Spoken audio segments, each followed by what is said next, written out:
The ability to take an inspiration and create a work of art is truly a blessing.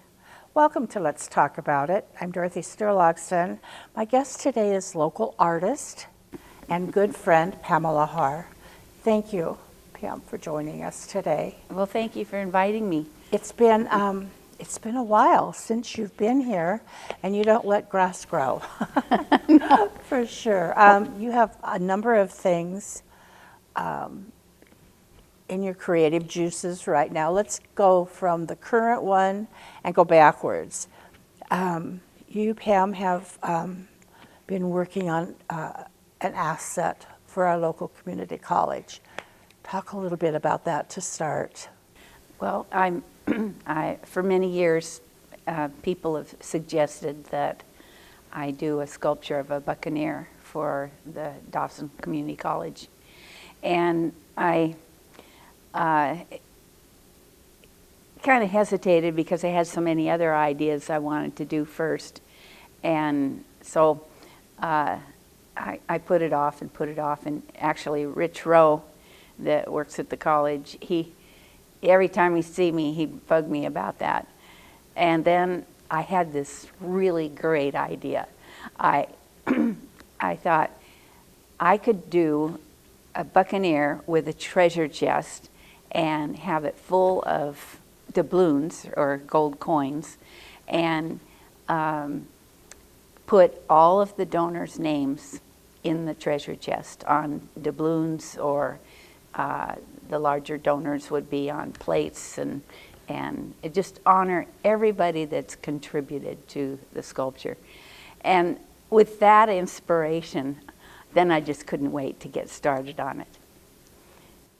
So this was time frame. When did you start this? I had the idea in about September of last year, and I ran it by a few people, and I met with Justin Vilmer and the people from the board, the college board, and everybody was in favor.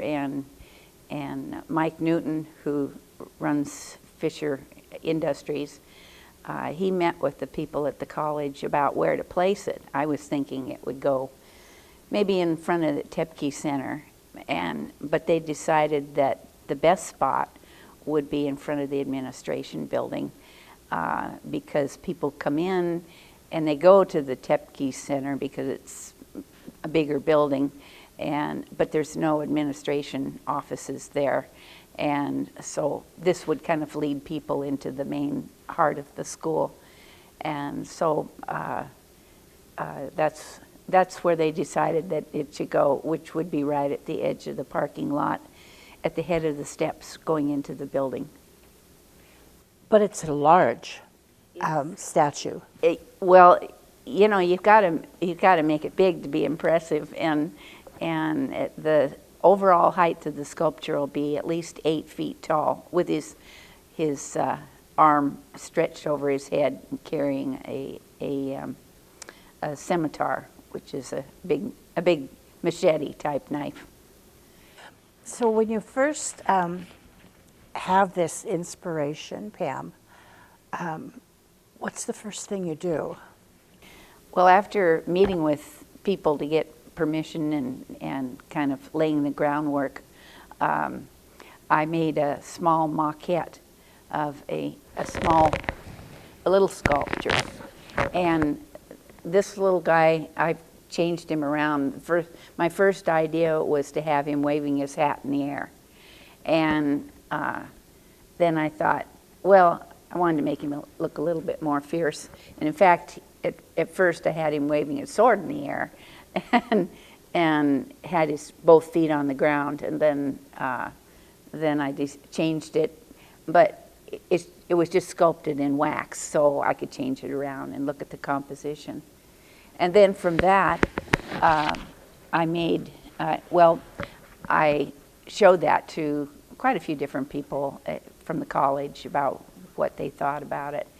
And then with a consensus of what they thought they liked the best in my ideas, I made a larger version, and this one, and I added a parrot. I added the scimitar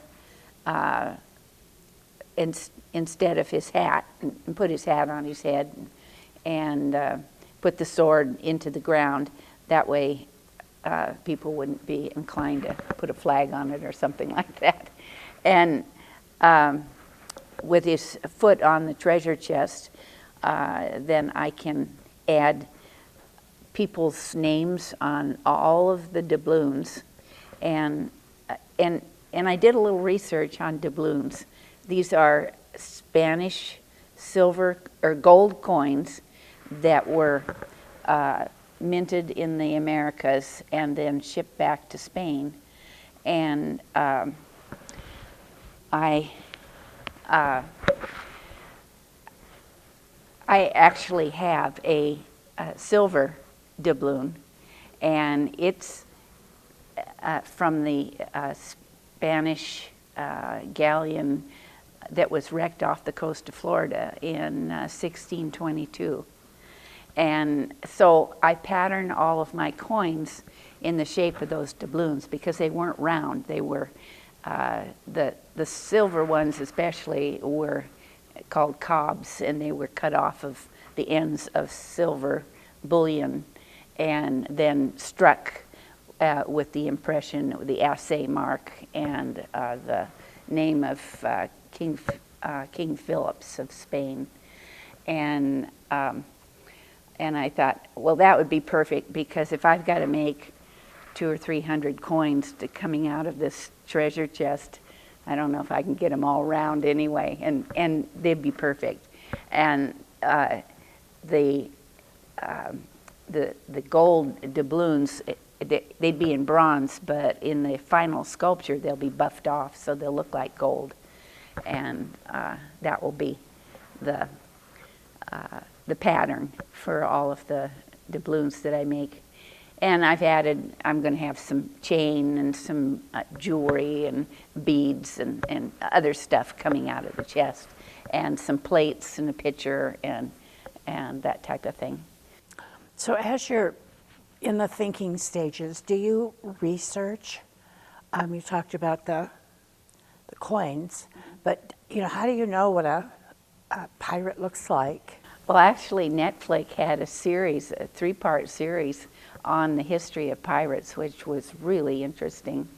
And I grew up with seeing movies of Errol Flynn as a pirate, and so that's always been in my memory too. And so most of it's just out of my imagination. And then I've tried to, as far as the face, I've stuck with the logo that the Dawson Community College has on all of their literature and everything, as far as the shape of the face with the beard and all that. And my other research, I researched the clothing because I wanted to have one of the British style coats that some of the pirates wore, and the swords and the knives, the flintlock pistol that'll be in his belt, all of those things I've researched. And even the parrot that goes on his shoulder, I've researched what would be the best looking parrot to sit on his shoulder. But most of it's, from my imagination. No wooden leg? No, I thought I'm going to give him both legs, and no hook either. How long does it take you to take from your being to this being, this guy, to come with that marvelous sculpture you have? Well, I got right rid of it. After I met with the board at the college, then I made this sculpture, and it took about a month to make it in wax, and then I made a mold of it. And that's the steps I did to make the mold and do all that are on my Facebook page. And every time I do something, I'd like showing making the molds. I put that on the Facebook page so people could see what was involved in making that. And so it took about a month, and then this was in a limited edition of castings, and it takes a good 4 to 6 weeks to get a casting made if I sell one or something like that. But the first one, I've been carrying this one around, showing it to people for the last 3 months now, and raising money to help pay for the foundry fees for the life-size sculpture. And approximately what will that cost? My goal is $80,000. I am so glad that I've done these other sculptures in the past, because the cost of casting these now has gone up about 40% in the last couple of years. And so I got a really good deal on the other sculptures in town. And this is a good deal too, but it's a lot of work to raise that much money. How do you get it to the foundry? What is your prep work?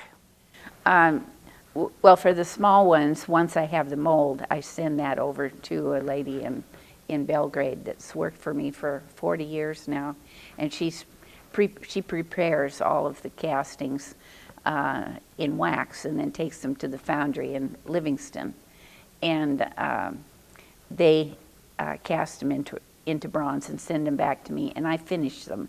I do the patinas on them and put them on the walnut base and all that.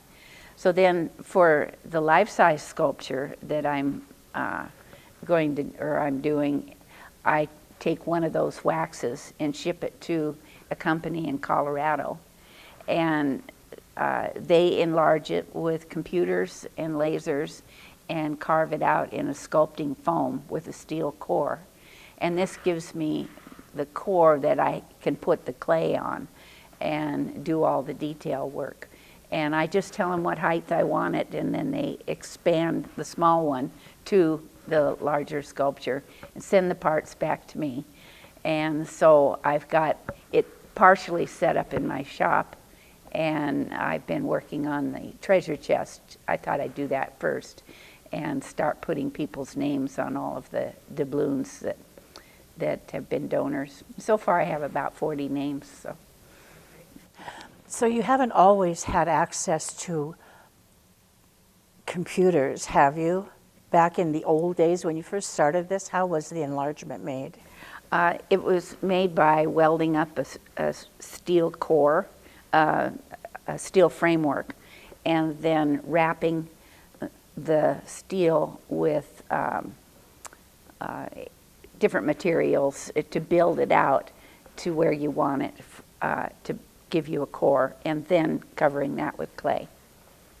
Is it less complicated now? Yes, yeah, and it's more accurate to the small sculpture that you have.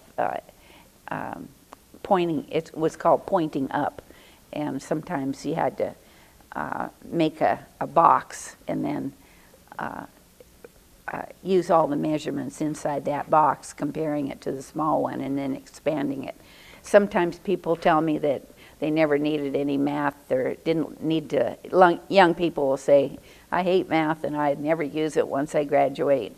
Well, believe me, I've used math a lot in expanding and changing the sculptures to a different size in ratios. What happens, Pam, once you get the clay on? Does the clay look like this statue? Yeah, it should. So all the fine lines and everything? Oh yeah, and more detail, of course, than like the little pocket pistol. You know, it has a lot of scroll work on it, and I'll add a lot of that. And I add extra things to it as I think of stuff.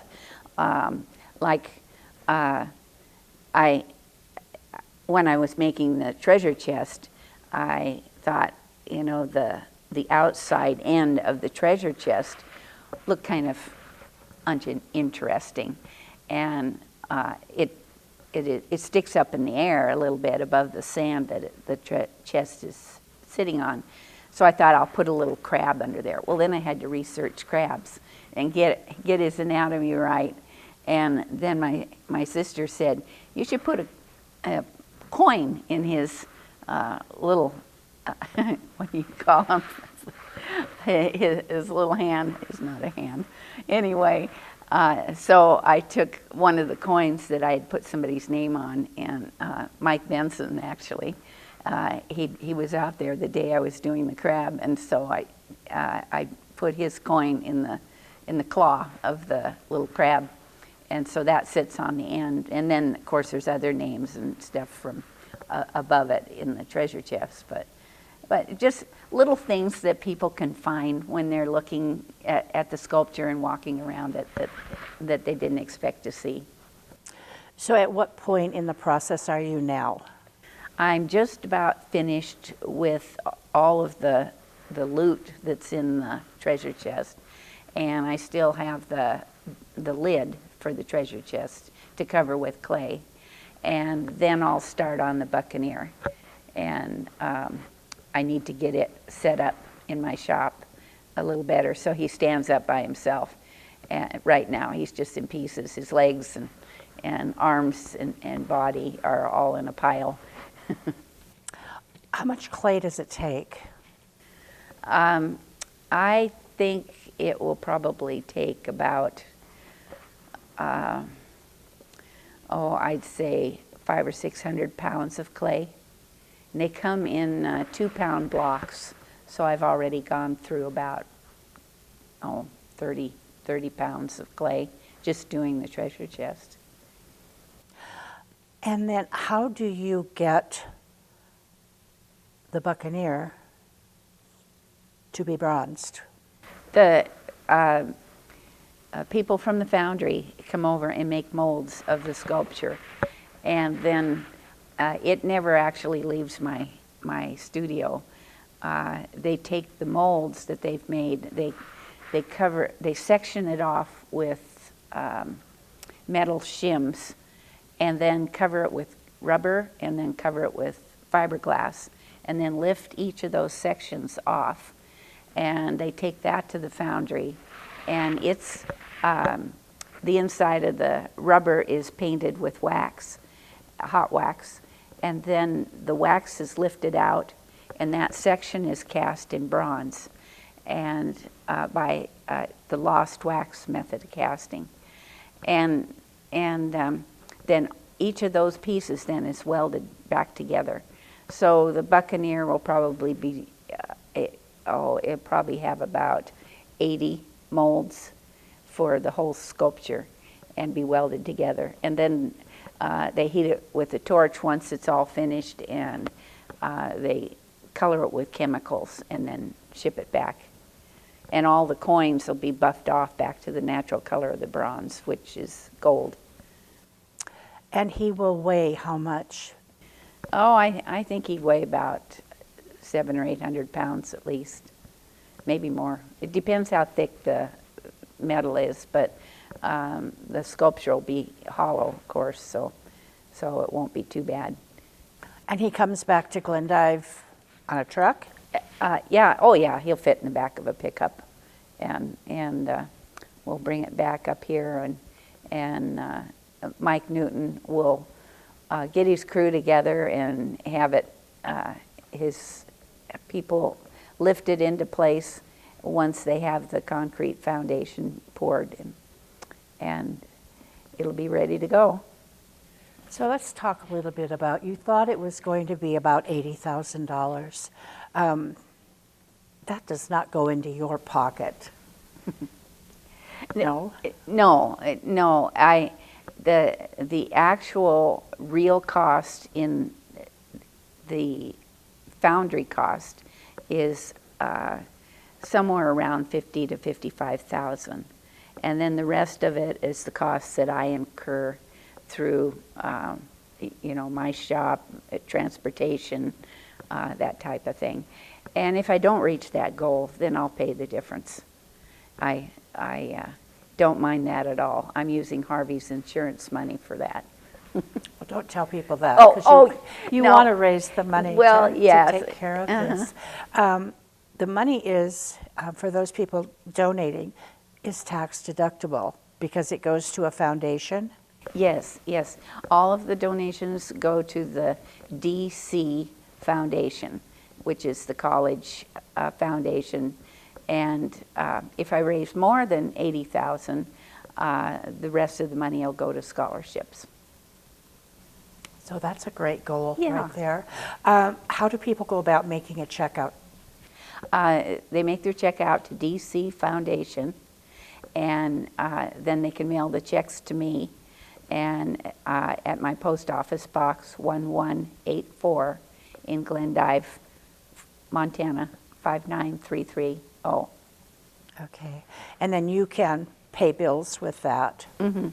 Yeah. The money actually, I like to have the checks first because I want to have everything spelled right when I do the coins, and then I give the checks to the DC Foundation, and they pay me later after they deposit the checks and build up an account for that when I need the money to pay out things.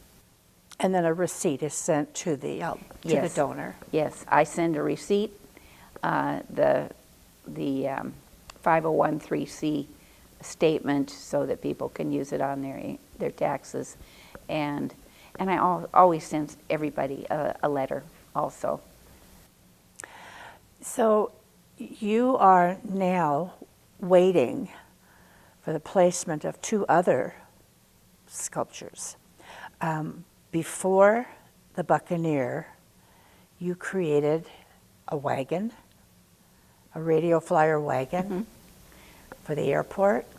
Talk a little bit about that one and its status. It's I had the enlargement done in Canada at a company there, and they shipped the enlarged sculpture to the foundry in Lander, Wyoming. Well, they never got it for 2 months, and it was hung up at the border with the wrong paperwork. Oh, what a frustration that was. So they finally got the sculpture in Lander, and they said they'd have it done last June, and then they said it'd be done by Christmas, and they're still working on it. So I have high hopes that we'll be able to go and get it. It'll fit in the back of a pickup, so we'll be able to go and get it in the next couple of months when it quits snowing and the weather gets a little better, and we'll bring it back. And Conmat here in Glendive has built the concrete hill that the boy is flying down in his wagon, and so that at least I won't have the cost of the bronze in the hill itself, the base, and the concrete form has already been poured when they finished the sidewalks and all of that at the new airport terminal. And then prior to that, you have this beautiful statue that has resided at the Epic for a while. I know they're going to be sorry to see it leave, because I'm hoping that as soon as the weather gets better, we're going to move it over. The concrete plaza is finished, and it was finished just the day before a snowstorm a couple months ago, I guess now. And so I was hoping we'd get it installed right in the fall, but it will get there soon. Everything's there anyway. And the name of that sculpture and a description? It's called Ground Tide, and it's of 3 kids sitting on a horse trying to reach. The front boy is reaching for the reins that he's dropped on the ground, and that's called Ground Tide, when a horse is trained to stand still when the reins are on the ground. And that sculpture is 8 feet high and weighs 750 pounds. So it has to be moved with a forklift. And the inspiration for that beautiful sculpture came from what, Pam? Oh, from my childhood. We had an old horse named Babe that we all learned to ride on. And she was really good at putting her head, if we dropped the reins, putting her nose way out so we couldn't reach the reins, and then you'd have to get off and gather up the reins and get back on again. And I think she thought that was pretty clever. Do the children represent people you know then? It's kind of after my sister and brother, and though, it's actually 2 boys and a girl, and it just represents. So many people have told me that they had an old horse, and all the kids would get on it and everything.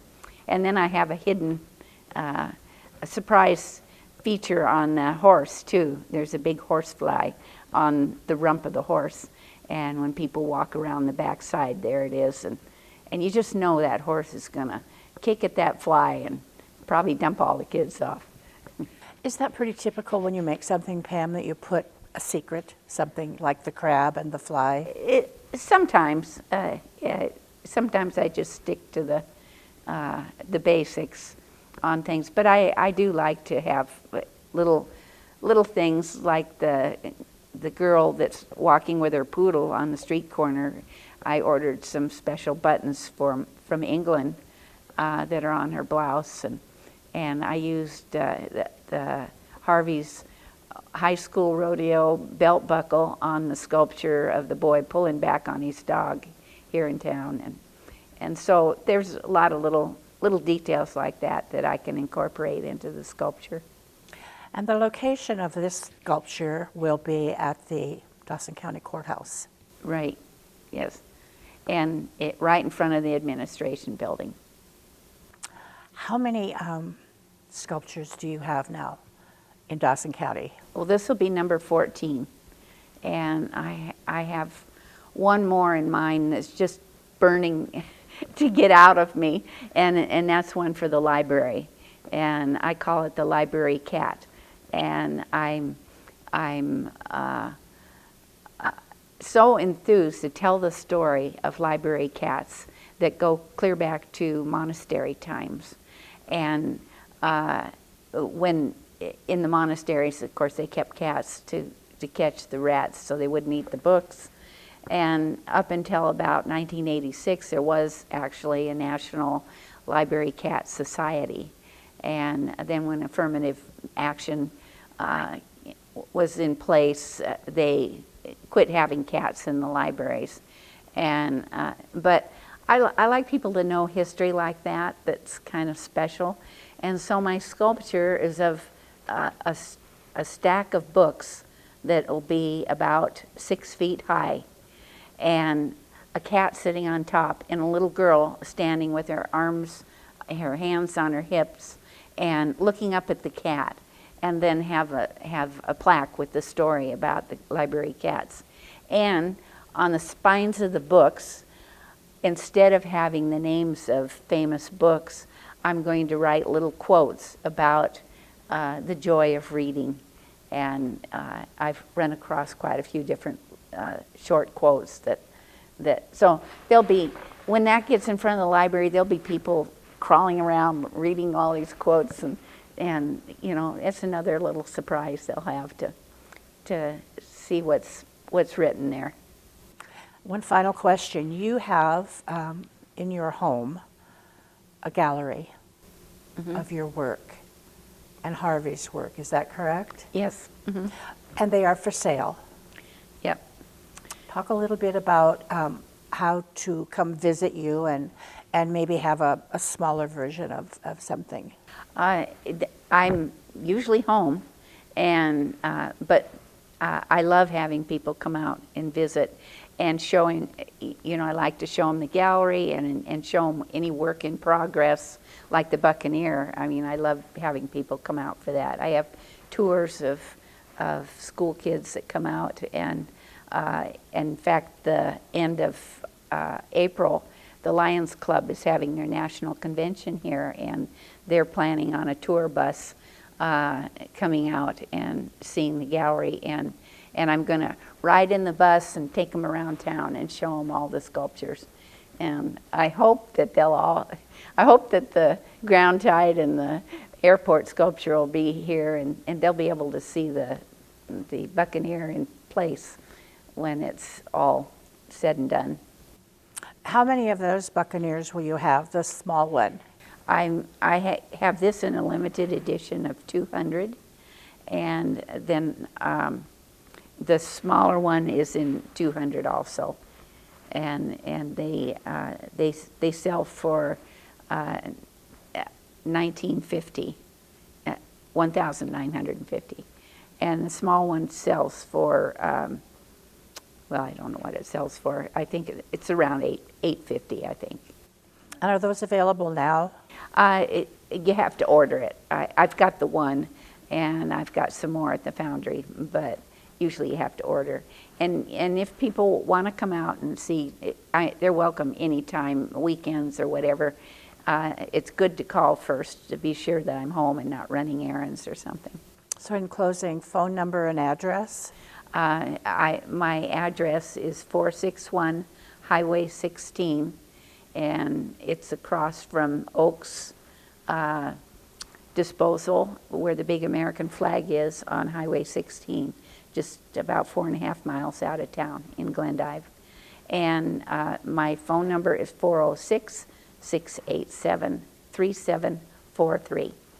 Pam, one more time, thank you. Oh, thank you. Thank you for what you do. You're such an inspiration to those of us who have no talent.